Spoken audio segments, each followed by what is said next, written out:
კიდევ ერთხელ მოგესალმებით, უყურებთ ქრონიკას 17 საათზე ახალ ამბებს დავით საგარელი გაგაცნობთ. გამოშვებაში ნახავთ. გია ყანჩელი დიდუბის საზოგადო მოღვაწეთა პანთეონში დაკრძალეს. საზოგადოება მაესტრო უკანასკნელ გზაზე გააცილა. მიგრანტები, რომლებიც ჯანმრთელობის დაზღვევას ვერ გადაიხდიან ამერიკის ვიზაზე, უარს მიიღებენ. დონალდ ტრამპის გადაწყვეტილება ძალაში 3 ნოემბერს შევა. გია ყანჩელი დიდუბის საზოგადო მოღვაწეთა პანთეონში დაკრძალეს. უკანასკნელ გზაზე კომპოზიტორი ოჯახის წევრებმა, ახლობლებმა და რიგითმა მოქალაქეებმა გააცილეს. გია ყანჩელი 84 წლის ასაკში გარდაიცვალა. მას ჯანმრთელობასთან დაკავშირებული პრობლემები აწუხებდა.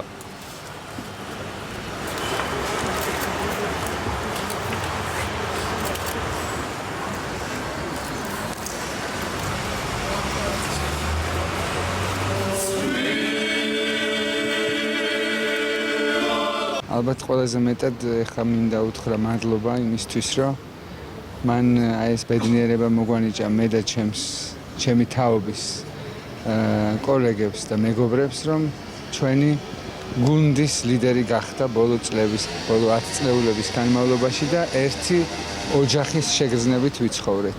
ბედნიერი ვარ, რომ შეხება მქონდა მართლაც დიდ კომპოზიტორთან. არაერთ სპექტაკლზე გვიმუშავია ერთად და ძალიან სამწუხაროა დღეს. ჩვენ ადამიანები ყველა მივდივართ, მაგრამ რატომღაც მეგონა რომ ბატონი გია კიდევ დიდხანს გაგვაბედნიერებდა თავისი ნიჭიერებით. 50 წელზე მეტია, რაც გიას შემოქმედება ჟღერს თეატრში. არც ერთი მსახიობის ხმა ყოველდღიურად არის მის იმ თეატრში და არის მოდა ისევე როგორც გია ყანჩელის მუსიკანტი რა რანგის მსახიობიც არ უნდა იყოს, ის ყოველდღე არ თამაშობს სპექტაკლს, ყოველდღე არ აქვს იმას რეპეტიცია. გიას მუსიკა კი მუდმივად ისმოდა რეპეტიციებზე, სპექტაკლებზე. ამ სახელის და გვარის ხსენებაზე ყველა ადამიანს ღიმილი უჩნდება სახეს. მე თუ მკითხავთ, ეს ღიმილი სწორედ რომ გია ყანჩელს ეკუთვნის ქართული ხალხისგან, მისი მეგობრებისგან. ფასდაუდებელია მისი წვლილი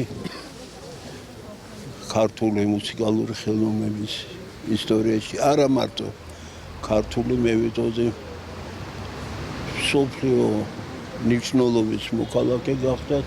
ეს არ არის მარტო ქართული მოვლენა. ეს არის სოფლიო მოვლენა და სხვათა შორის აი ამ წუხარე დღეს ევროპაშიც აღნიშნავი და იქაც იქნება სხვადასხვა რაღაცეები და ერთი სიტყვით მეის მიხარია რომ აქ ადგილი გამოჩნდა დიდუბეში. სულ იმას ამბობდა, მინდა დიდუბის პანთეონი. მთელი ჩემი ძმაკაცობა აქ არის და მოხდა და აღსრულდა ეს. გია ყანჩელის სამოქალაქო პანაშვიდი რუსთაველის თეატრში მიმდინარეობდა. ის საიდანაც ის სტაჟით გამოასვენეს. კომპოზიტორის პატივსაცემად მის მიერ შექმნილი მუსიკალური ნაწარმოებები გაჟღერდა. მაესტროს ოჯახს სამძიმარი სპორტის და კულტურის სფეროს წარმომადგენლებმა, ასევე საკანონმდებლო და აღმასრულებელი ხელისუფლების წევრებმა გამოუცხადეს.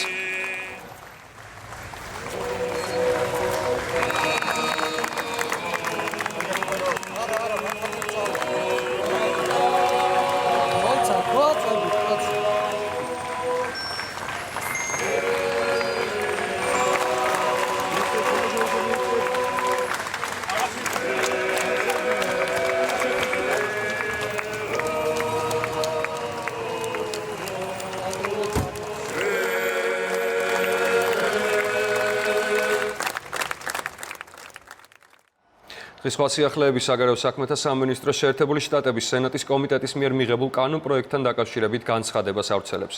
საუბარია საგარეო ოპერაციებისა და მასთან დაკავშირებული პროგრამების შესახებ მიღებულ დოკუმენტზე, რომელიც შტატების პრიორიტეტებს განსაზღვრავს პარტნიორი ქვეყნების მხარდაჭერისა და დახმარების კუთხით.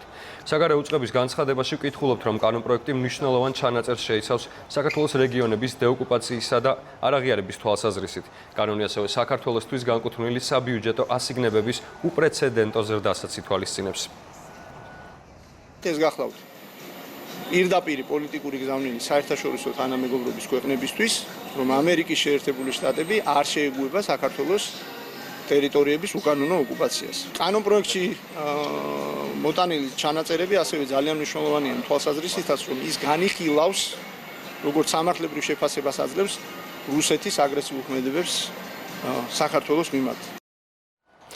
მოსამართლეების 26 რიგარეშე კონფერენცია იუსტიციის უმაღლეს სკოლაში დასრულდა. მოისმინეს გიორგი მიქაუტაძის და დამოუკიდებელი ინსპექტორის ქეთევან ცინცაძის ანგარიში.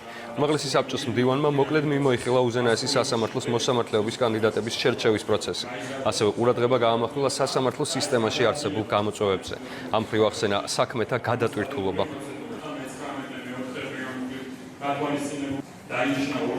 საბჭომ ჩავატარეთ მნიშვნელოვანი ისტორიული პროცედურა, რომელიც შეეხებოდა უზენაეს სასამართლოს მოსამართლეების კანდიდატების შერჩევას და მე ვფიქრობ, რომ შერჩეული კანდიდატები ჩვენს მიერ შერჩეული კანდიდატები კეთილსინდისიერების და კომპეტენტურობის დონით აკმაყოფილებენ იმ მოთხოვნებს, რაც არის დაგანებული ისეთი მაღალი სტატუსის თანამდებობისათვის, როგორც არის უზენაეს სასამართლოს მოსამართლეობა. ჩვენს მიერ წარდგენილი კანდიდატები იმსახურებენ იმას, რომ გამწესდნენ უზენაეს სასამართლოს მოსამართლის თანამდებობაზე.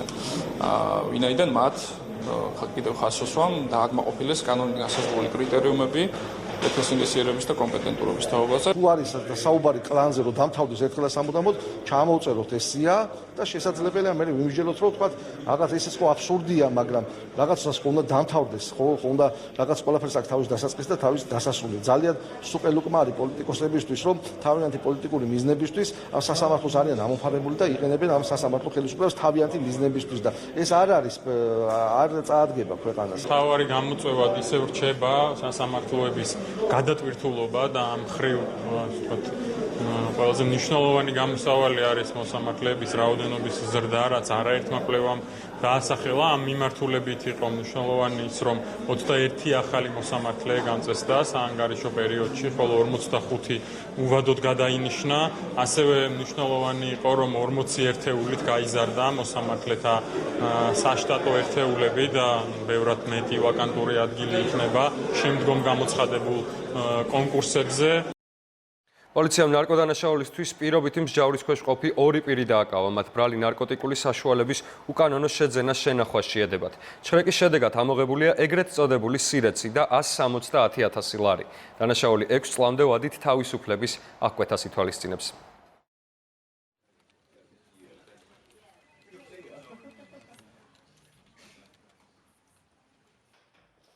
ბათუმში კი ერთი ადამიანი ქურდობის ბრალდებით დააკავეს. გამოძიების ინფორმაციით მან 2 საცხოვრებელ ბინაში შეაღწია. 3 ნოუთბუქი მოიპარა და ადგილიდან მიიმალა. დაკავებული დანაშაულს აღიარებს. მას 3-დან 7 წლამდე პატიმრობა ემუქრება.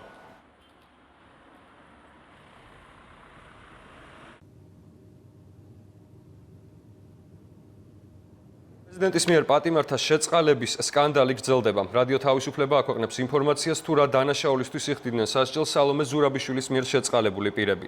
მედია საშუალების ინფორმაციით 2018 წლის 17 დეკემბრიდან დღემდე სულ 91 მსჯავრდებულია შეწყალებული. მათგან 17 ქალი და 74 მამაკაცია. ირკვევა, რომ მკვლელობისთვის გასამართლებულების და ძებნილის გარდა შეწყალებულთა შორის არასრულწლოვანთან სექსუალური კავშირისთვის გასამართლებული პირიც არის. ამ ფაქტს უკვე მოყვა პოლიტიკური შეფასებები, რაც შეეხება პრეზიდენტს, სალომე ზურაბიშვილი კომენტარს არ აკეთებს. ის რომ ქაბატონ ზურაბიშვილს თურმე შეუწყალებია უკვე ასეთ მძიმე დანაშაულში მსჯავრდებული პირები, გარდა იმისა, რომ პოლიციის მკვლელობისთვის მსჯავრდებული და ქურდულ სამყაროსთან კავშირის მქონე პირი შეიწყალა სულ ცოტა ხნის წინ, კიდევ ერთხელ გვახსენებს იმ მძიმე რეალობას, რაც გვაქვს. რომ საქართველოს ყავს უბრალოდ თავის მომჭრელი პრეზიდენტი. პასუხისგებელი ვარ, მაგრამ იმის თქვა თუ რატომ არა მაქვს ამისი უფლება. განმარტება არის, რომ ამ უფლების ერთ-ერთი დამახასიათებელი არის, რომ უფლება არა მაქვს, რომ კერძო საკითხებზე ვილაპარაკო და მიზეზებზე. ჩემთვის პოლიციელის მკვლელობაში მსჯავრდებული შეწყალება არის მიუღებელი. ისევე როგორც ყველა სახის მძიმე დანაშაულის მსჯავრდებულის შეწყალება, როდესაც მას ნახევარის კი არ აქვს სასჯელის მოხსნილი.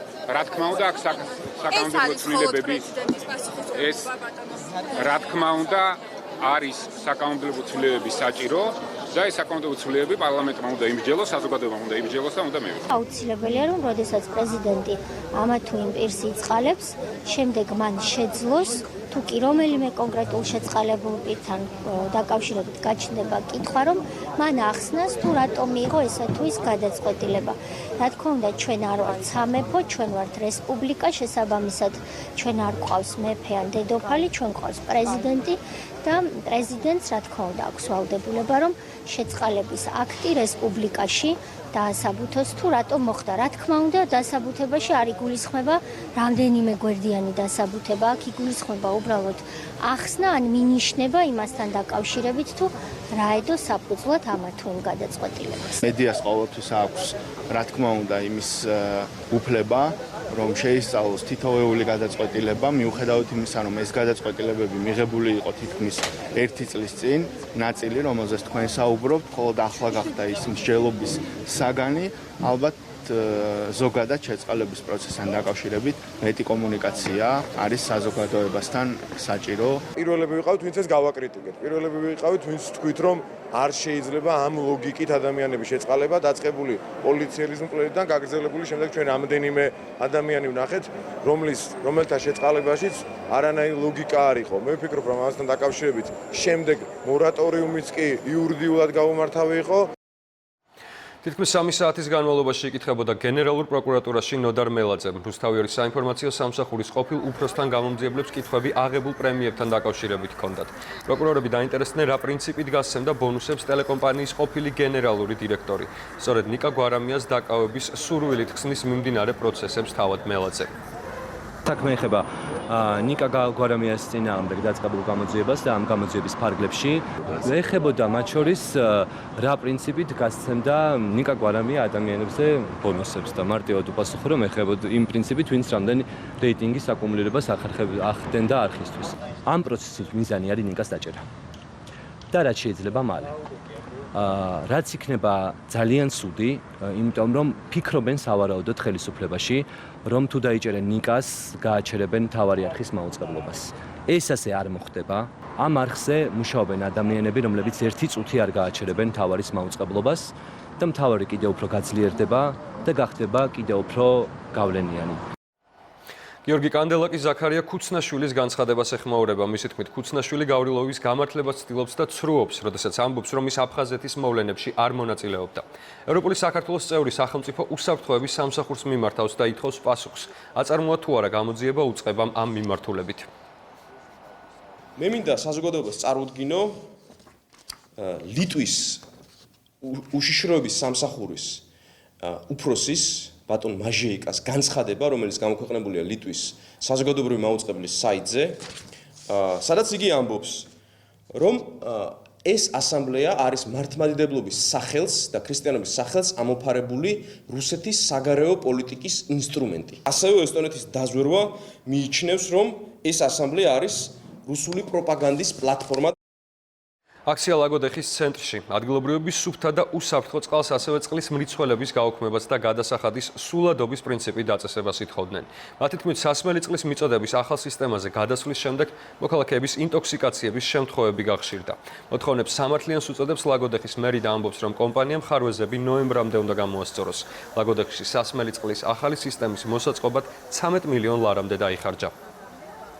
მოვედით, რომ პროტესტი გამოვაცხადოთ ამ მრიცხველების დამონტაჟებაზე. გვერდზე პარალელურად გაყვანა არ შეიძლება წყლისა და კანალიზაციისაო და ზედას ხმება ეს კანალიზაციის წყალი. ძალიან უვარგისად. აქ წყალი მოდის თვითდინებით. და რადგან თვითდინებით მოდის, აქ დიდი ელექტროენერგია არ იხარჯება. და შესაბამისად, თვითღირებულობაც ნაკლები უნდა იყოს. და აქ კიდე გამოდის, რომ ზემოგება არის. ეს არის სუფთა წყალი, გარემოტებული 10 მილიონი ლარი დახარჯეს და ისევ ისეთი წყალი მოდის. 337 აბონენტს, რომელთაც დაერიცხათ ზაფხულის განმავლობაში, მათ ეს დავალიანება ჩამოეწერებათ, ამ გადაწყვეტილებამდე მივიდა როგორც სემიკი, ასევე წყალმომარაგების კომპანია და შემდგომ უკვე ჩვენ დაველოდებით კომპანიის მიერ დასრულებას იმ სამუშაოებისა, რომელიც ითვალისწინებს წყლის ხარისხის გაუმჯობესებას. 2019 წლის სექტემბერში საქართველოში 917,044 საერთაშორისო მოგზაურის ვიზიტი შედგა, რაც წინა წლის ანალოგიურ მაჩვენებელს თითქმის 3%-ით აღემატება. ვიზიტორთა რაოდენობამ სექტემბერში 529,524 შეადგინა. ტურიზმის ადმინისტრაციაში ამბობენ, რომ მონაცემები ჩამორჩება მათ პროგნოზებს. მათივე ინფორმაციით, მიმდინარე წლის სექტემბერში რუსეთიდან საერთაშორისო ვიზიტორთა რაოდენობა 20,6%-ით შემცირდა.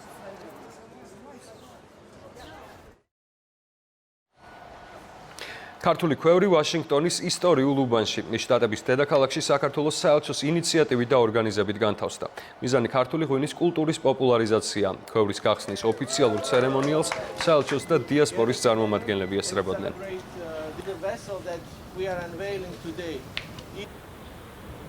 აქ არის წარმოდგენილი აბრა, რომელიც მოუყვება მოკლედ ყველა დაინტერესებულ გამლელს, ასევე საელჩოს სტუმარს საქართველოს ღვინის წარმოების ისტორიის შესახებ, კონკრეტულად ქვევრის ღვინის წარმოების შესახებ, ასევე დატანილია ბარკოდი, რომელიც საშუალებას მისცემს ყველას, რომ ღვინის ეროვნული სააგენტოს ვებგვერდზე გადავიდეს და უფრო მეტად გაეცნოს ისტორიას, ასე რომ ჩემი აზრით ეს არის მნიშვნელოვანი ერთის მხრივ ქვეყნის კულტურის, მისი ისტორიის წარდგენისთვის, ჩვენი მეგობრებისთვის, ეს რა თქმა უნდა მნიშვნელოვანია საქართველოს როგორც ტურიზმის დანიშნულების ადგილის, ასე ვთქვათ, გაცნობისთვის. შესანიშნავი რამაა, როგორც მითხრეს, ეს საშუალო ზომისაა. მე კი ვიფიქრე, რომ ეს ყველაზე დიდი ზომის ქვევრი იქნებოდა. საინტერესოა იმის ცოდნა, რომ არსებობს ღვინის დაყენების სრულიად განსხვავებული მეთოდი, რაც ვფიქრობ სიახლეა ბევრი ადამიანისთვის. მე დავტესტე ბარკოდი და მყისიერად მივიღე ინფორმაცია და ვფიქრობ ბევრი ადამიანი სიამოვნებს ამით. განსაკუთრებით ღვინოზე საუბარი გამოაცოცხლებს ვაშინგტონს, სადაც როგორც წესი ყველა პოლიტიკაზე საუბრობს. ძალიან მიხარია, რომ გაიხსნა ქვევრი ვაშინგტონში, ასე ვთქვათ, ისტორიულ უბანში, საქართველოს საელჩოს წინ დაიდგა და ასე ვთქვათ, ეს იქნება გაეცნობიან კიდევ ერთ საშუალება, რომ გაეცნონ კულტურას, ჩვენს ღვინის კულტურას და ეს ქვევრი იქნება ჩვენი ღვინის ელჩი შუა ვაშინგტონში. თელავინო 2019 ღვინის ფესტივალი წელს ერეკლე მეორის მუზეუმში გაიხსნა. საკუთარი პროდუქცია 16-მა ღვინის კომპანიამ და მცირე მარანმა წარმოადგინა. ღვინის გარდა წარმოდგენილია ნატურალური პროდუქტები და ტრადიციული კერძები. მოეწყო მხატვრული და ხელნაკეთი ნამუშევრების გამოფენა გაყიდვაც. ღონისძიების ორგანიზატორი კახეთის მეღვინეთა გილდია და თელავის მერიაა.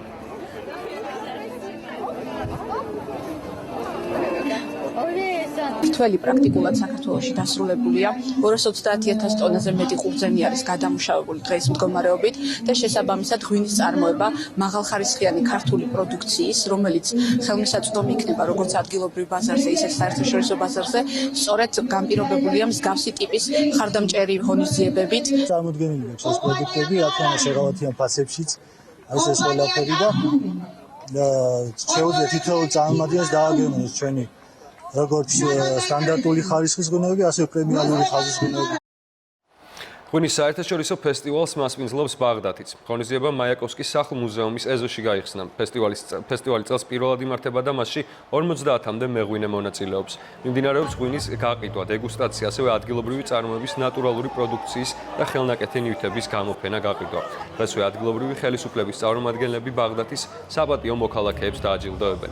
21 საათზე კი ელექტრონული მუსიკის კონცერტია დაგეგმილი.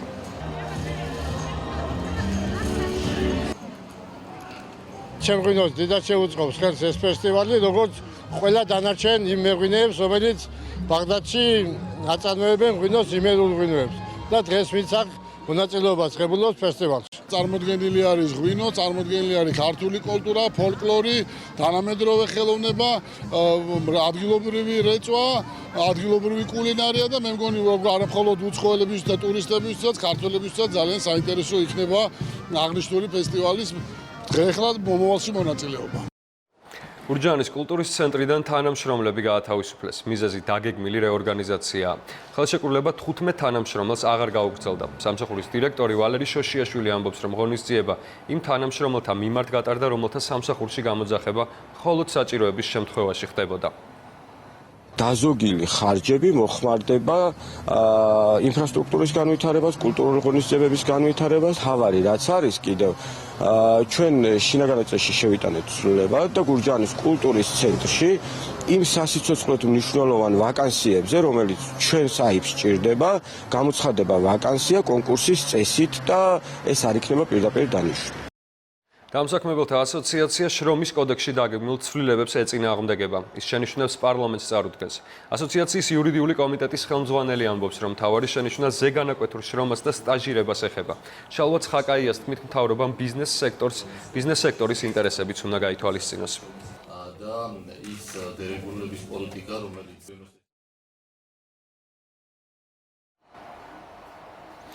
2008 წლის აგვისტოს ომის დროს დაღუპულთა უბდავსაყოფად კარბში მემორიალი გაიხსნა. 11 წლის წინ 9 აგვისტოს 8 ადგილობრივი კასეტური ბომბის ნამსხვრევებმა იმსხვერპლა.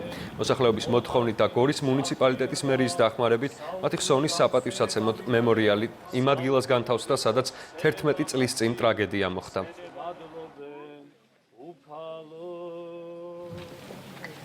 დღეს ბედნიერი ვარ, რომ აქ ვიმყოფები და ესეთი პატივი მივაგეთ მათ ხსოვნას.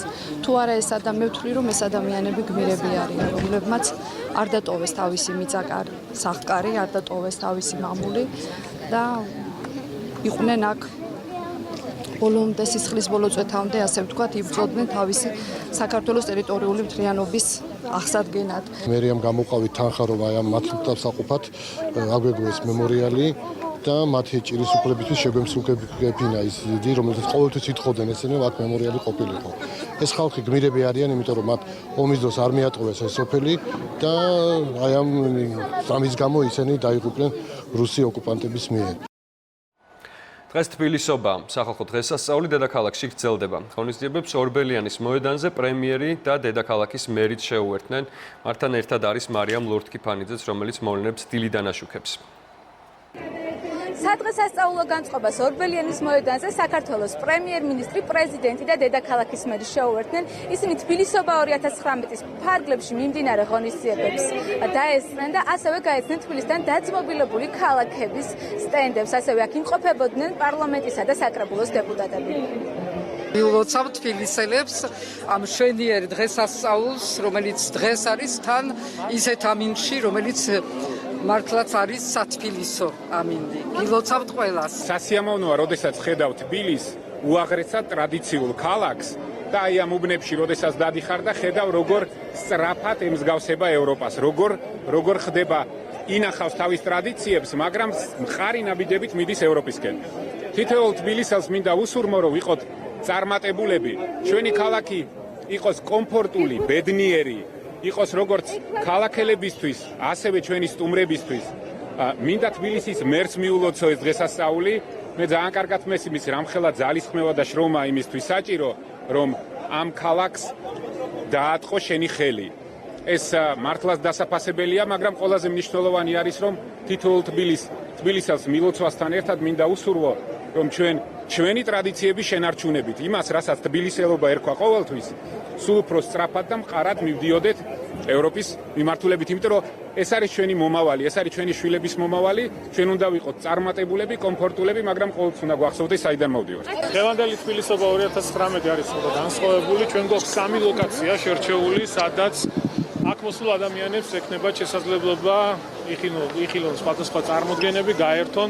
ეს არის ორბელიანის მოედანი, განახლებული ორბელიანის მოედანი, რომელიც არის ულამაზესი, ეს არის რიყის პარკი და ლეხვთახევი. ამ ლოკაციებზე 2 დღის განმავლობაში იქნება წარმოდგენილი სხვადასხვა საინტერესო ღონისძიებები და მინდა თბილისელებს მიულოცოთ დღევანდელი დღე. სულ უფრო და უფრო მეტი ადამიანი უერთდება თბილისობა 2019-ის ღონისძიებებს. მე მინდა მაყურებელს უთხრა, რომ აუცილებლად მოგზაურდნენ ორბელიანის მოედანზე, რადგან მათ ძალიან საინტერესო პროგრამა ელოდება, მათ შორის პროექტი გვიდირიჟორე, ყვავილების ფესტივალი და ბევრი სხვა საინტერესო საბავშვო თუ სპორტული გასართობი აქტივობები. საქართველოს ფეხბურთის ფედერაციამ თბილისობის ფარგლებში ორბელიანის მოედანზე საფეხბურთო კუთხე მოაწყო. მიმდინარეობს შეჯიბრება. გამარჯვებულებს სხვადასხვა პრიზებით დაასაჩუქრებენ. მოწყობილია ეგრეთ წოდებული ფანშოპით, სადაც ნაკრების მაისურების და სხვადასხვა ნივთების შეძენაა შესაძლებელი. ღონისძიებაში ნაკრების მოქმედი და ვეტერანი ფეხბურთელები მონაწილეობენ. საქართველოს ფეხბურთის ფედერაცია, ვართ წარმოდგენილი და ასევე გვაქვს ძალიან საინტერესო განსაკუთრებით ახალგაზრდებისთვის და ბავშვებისთვის, გასართობი. ნებისმიერი წარმატებული მათი, ასე ვთქვათ, კარებში დარტყმა ნიშნავს, რომ ისინი ავტომატურად მიიღებენ თამაშის ბილეთს, თამაში, რომელიც 12 ოქტომბერს შედგება საქართველოს და ირლანდიას მატჩს გულისხმობს. განწყობა სურვილი, მზაობა იმისთვის, რომ ეს თამაში უნდა მოვიგოთ, აბსოლუტურად არის. ბევრი ბავშვი არის, ბევრი ადამიანი არის, ადამიანი ჩართული მოსული სიამოვნებას იღებენ, ასევე აქვს საშუალება რომ მოიგონ ბევრი ძალიან საინტერესო პრიზი. რაც თავარი, რა თქმა უნდა, მემზადებით იცით რომ შაბათს უკვე იწყება შეკრება. იმედი მაქვს რომ თორმეტში მაყურებელი ძალიან საინტერესო თამაშს იხილავს. გავაცნოთ უცხოეთის სიახლეებს ამერიკის შეერთებული შტატების კონგრესმა კურტ უოკერის და ამერიკელი დიპლომატების მიმოწერები გამოაქვეყნა. BBC-ს ცნობით უკრაინის საკითხებში სახელმწიფო დეპარტამენტის ყოფილმა წარმომადგენელმა კანონმდებლებს მიმოწერები თავად გადასცა. დოკუმენტებიდან ირკვევა, რომ უკრაინის ახალი პრეზიდენტის ტრამპის წინასაარჩევნო კამპანიაში მხარდამჭერი განცხადებები უნდა გაეკეთებინა. ამ პროცესში ზელენსკის როლზე ამახვილებს ყურადღებას კურტ უოკერიც. თავარია ზელენსკიმ თქვას, რომ ბაიდენის წინააღმდეგ გამოძიების დაწყებაში დაგვეხმარება, წერს დიპლომატი.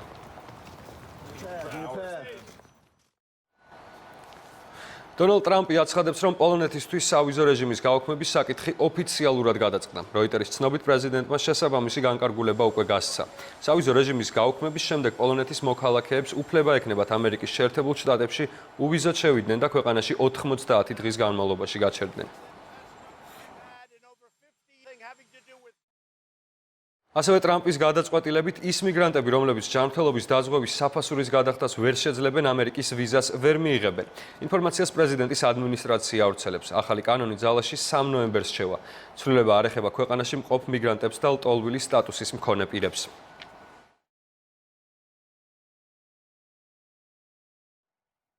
ევროკავშირს რუსეთიდან და ჩინეთიდან მომავალი საფრთხეებისგან შეერთებული შტატების დაცვა სჭირდება. ამის შესახებ ნიდერლანდების პრემიერ-მინისტრმა განაცხადა.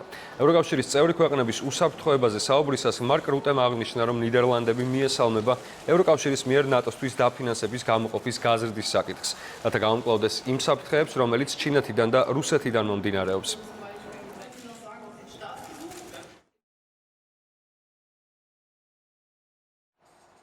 დაუბრუნდეთ საქართველოში. მასწავლებლის საერთაშორისო დღე მიულოცეს პედაგოგებს ზუგდიდში. მერმა გიორგი შენგელიამ ყველა სკოლიდან ერთი გამორჩეული პედაგოგი დააჯილდოვა სიგელით და საჩუქრად 200 ლარი გადასცა. გარდა ამისა 9 საუკეთესო პედაგოგი საგნობრივ კატეგორიაში დაჯილდოვდა 500 ლარით. გამოვლინდა მუნიციპალიტეტის მასშტაბით საუკეთესო სკოლის დირექტორიც. ზუგდიდის მერია ამ ფორმით უკვე მეოთხე წელია ულოცავს პედაგოგებს პროფესიულ დღეს. მიყვარს ჩემი პროფესია და ვცდილობ მაქსიმალურად კარგი შედეგები მივიღო. ჩემი ოცნება არის, რომ სკოლა იყოს ჰუმანური და ვფიქრობ, რომ სკოლა არ უნდა იყოს ნიშანზე ორიენტირებული. 9 საგნობრივ ჯგუფში დაჯილდოვდნენ პედაგოგები, ასევე დაჯილდოვდა გამორჩეული დირექტორი, წარმატებული დირექტორები. ეს პროცესი ამ დაჯილდოებას ზუგდიდის მერია რესურსებთან ერთად უკვე 4 წელიწადია რაც ახორციელებს. ჩვენ ამ ღონისძიებებს შემდგომშიც განვაგრძობთ. მუნიციპალური განვითარების ფონდი ჭიათურაში საბაგირო გზების მშენებლობას მიმდინარე წლის ბოლოს დაასრულებს. პროექტი საქართველოს და საფრანგეთის მთავრობის დაფინანსებით ხორციელდება. მისი საერთო ღირებულება 40 მილიონ ლარს შეადგენს. სამუშაოს ფარგლებში მოხდა საბაგირო გზების და სადგურების რეკონსტრუქცია. სრულად აღდგება ცენტრალური სადგური და მისგან გამავალი 4 მიმართულება. ეს გახლავთ 4 მიმართულება: ლეჟუბანი, ლაგუთი, სანატორიუმი და ეგრეთ წოდებული მუხაძის ხაზი. ჭიათურა ელოდება ამ პროექტის დასრულებას, იყო სირთულეები როგორც კონტრაქტორთან, ასევე სუბკონტრაქტორ კომპანიასთან. კონსტრუქციული ნაწილი პრაქტიკულად დასრულებული გახლავთ, ერთადერთი რაც რჩება, ის გახლავთ უშუალოდ ხაზის გაყვანა და გონდოლების გატესტვა. დღეს კარელეთის მოსახლეობა სამედიცინო გამოკვლევებს უფასოდ იტარებს. ადგილობრივების კონსულტაციებს პირველი საუნივერსიტეტო კლინიკის, ვივამედის, გიდმედისა და ჟვანიას სახელობის პედიატრიული კლინიკის სხვადასხვა პროფილის 35 ექიმი უწევს. პაციენტებს პირველადი საჭიროების მედიკამენტებიც დაურიგდებათ. ეს უკვე 136 საქველმოქმედო აქცია. ამას პარლამენტის მხარდაჭერით ორგანიზაცია ქართული ოცნება ჯანმრთელი მომავალი და ვეტერანთა საქმეთა სახელმწიფო სამსახური ატარებენ. წარმოდგენილი არის ფართო სპექტრის სპეციალისტების 35-მდე ექიმი ღებულობს მონაწილეობას. ძალიან დიდია მომართვიანობა პაციენტების. ასეთი აქციები გაგრძელდება როგორც თბილისში, ასევე რეგიონებში.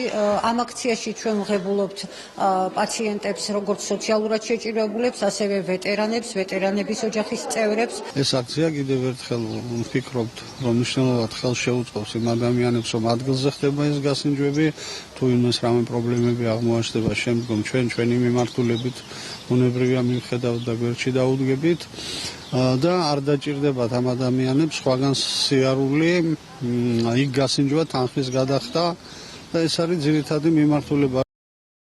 გორში ანა ფერაძის სახელობის სამხატვრო სკოლაში გამოფენა ევროპის ქვეყნის ღირსშესანიშნაობები გაიხსნა. წარმოდგენილია სკოლის მოსწავლეების მიერ შესრულებული 21 ნამუშევარი. გორის მუნიციპალიტეტის კულტურისა და ტურიზმის განვითარების ხელშეწყობის სააგენტოს ინიციატივით ევროპის მემკვიდრეობის დღეები ხვალამდე გაგრძელდება. გამოფენის გარდა სამუსიკო სკოლების მოსწავლეთა კონცერტიც გაიმართება.